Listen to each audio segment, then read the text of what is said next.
A desert planet where water is as rare as diamonds, or an entire continent that is just one giant city. A prehistoric jungle where magic and dinosaurs coexist, or a world of ice with a dying sun. There are literally countless settings, adventures, and worlds that can be a foundation for an unforgettable Dungeons & Dragons game. So, what's yours?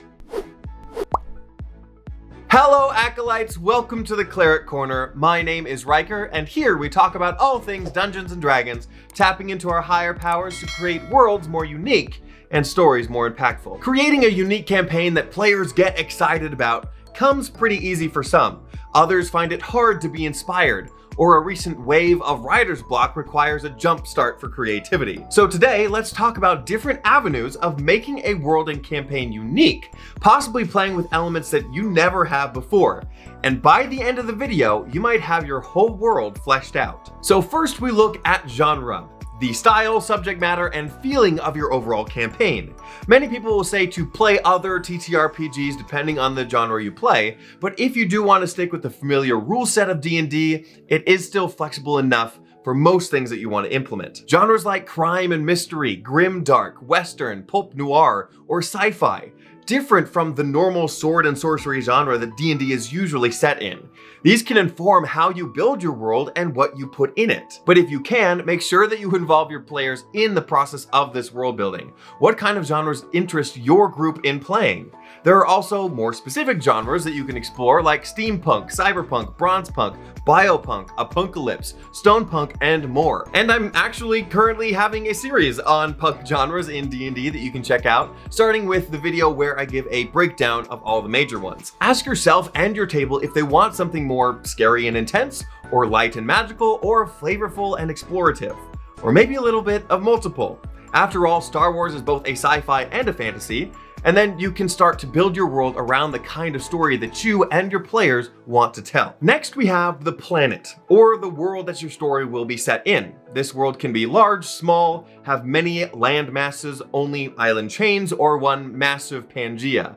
But I dare you to be a little bit more creative. How is this planet or your world different? Is half of it always facing the sun? Is there a large chunk taken out of it, and magic alone is keeping the planet together?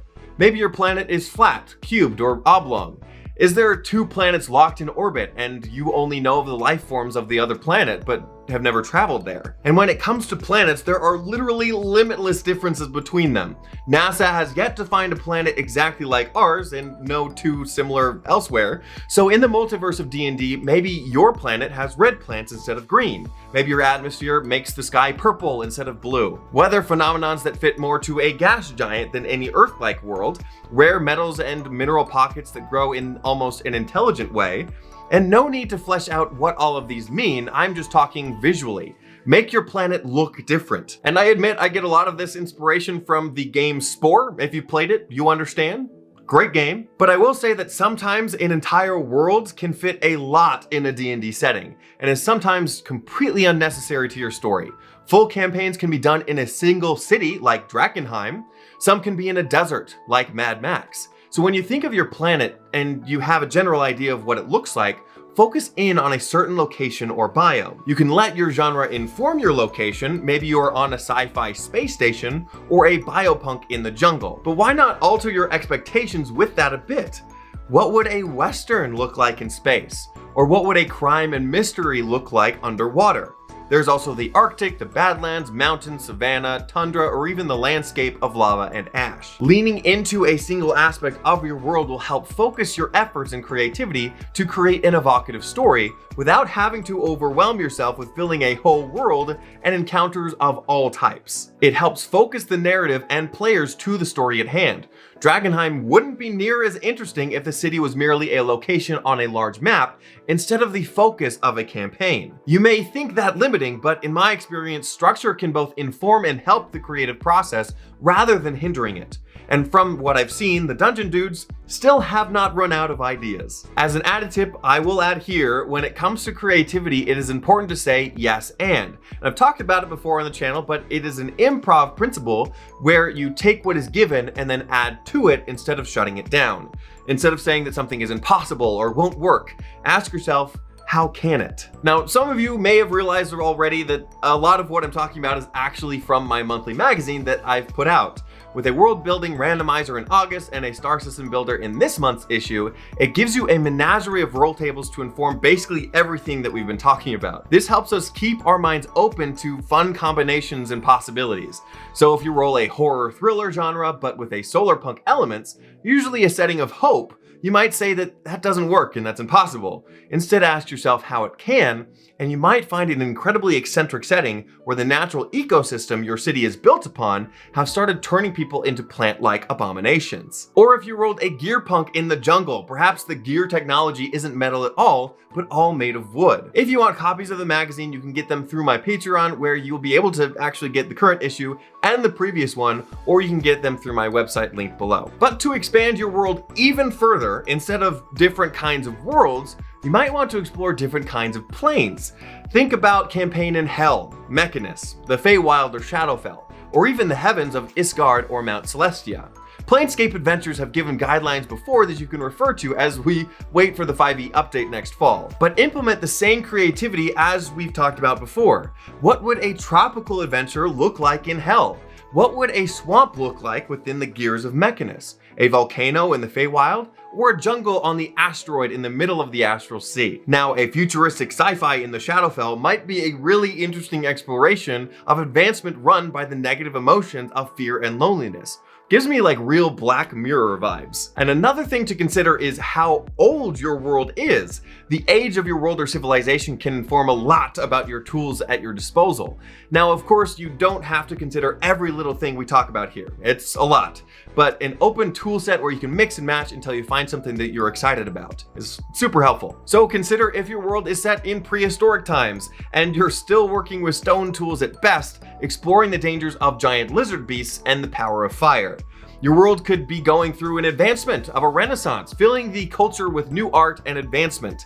Your world could be ancient, either overgrown in ruins or tamed with a humanopolis, a city that expands the whole face of the planet. Or your world could be close to death, either the core has stopped turning or your star is dying. How would that affect your pulp noir in each of these periods? Or a western? What would a renaissance look like in Hell? Or at a Humanopolis in the Feywild? Up next, we look at the government, the structure that holds society together. There could be none, like in Apocalypse or a dying world, or the civilization on a planet could have been a result of colonialist monarchy from another planet. There is also a republic, a theocracy, aristocracy, and more. What would each look like in the genre, world, or plane that you've created thus far? Heck, even pause the video now and flesh out some ideas. Maybe your world is so developed that it is a cyberocracy or a government run on AI. Or your prehistoric campaign with an AI government from a long-lost civilization that still is in effect. I can't help but think of Horizon Zero Dawn in this instance. Maybe you picked two and an element of your story is the government transitioning from one to another.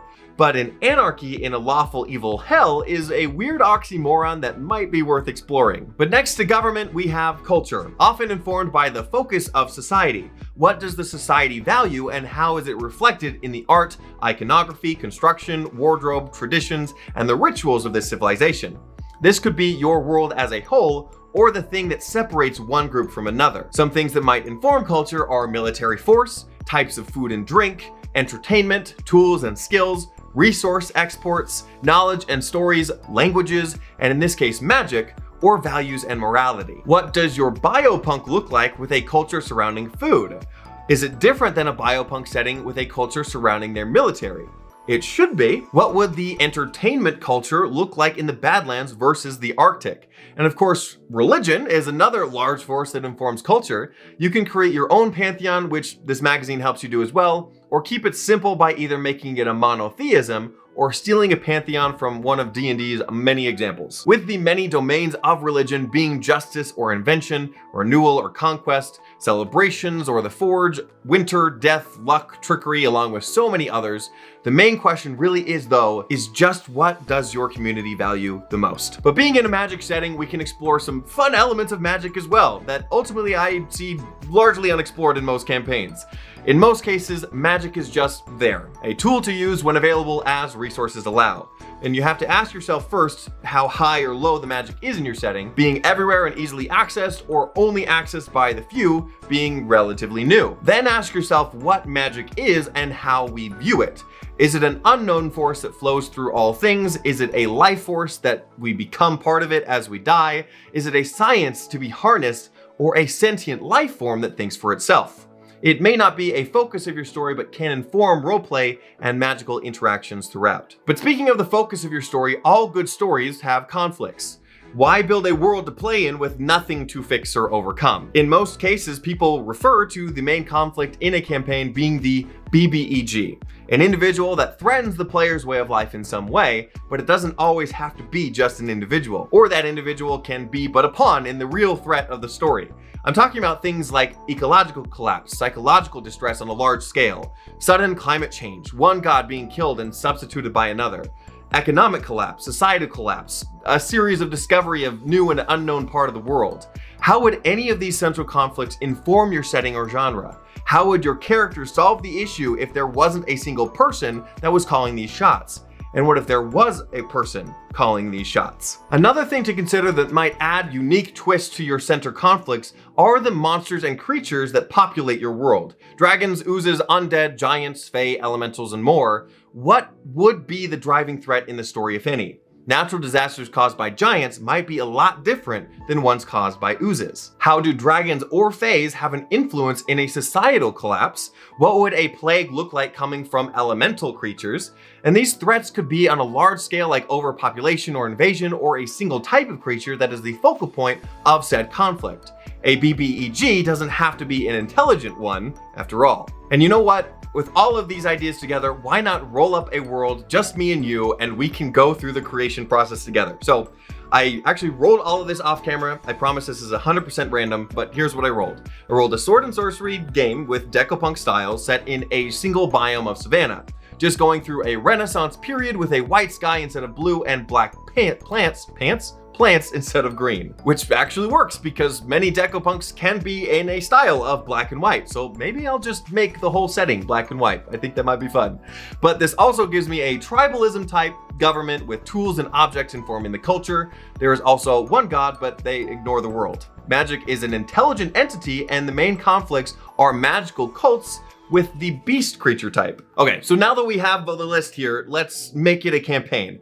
This is honestly exciting. Let's make the magic itself be the Renaissance, where it's newly discovered and quickly used very widely. This all but got rid of the need for guns, but separated society into mobs, which I believe are a type of tribalism. And with magic being new, fanatics are quick to experiment on beasts, using these arcane tools that are now being depicted in architecture and art surrounding this new culture.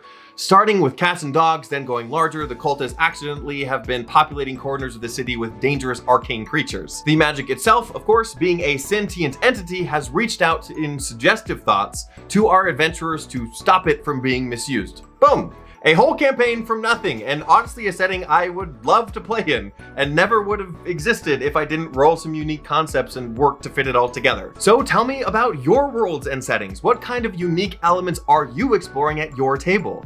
And if there are elements that you would like to try, let me know in the comments below. Again, you can get the resources on my Patreon or website, and then watch my other genre tour videos through this playlist here. In the meantime, go out there and spread the good word of D&D and make the world a better place, both on and off the table. See you in the next one.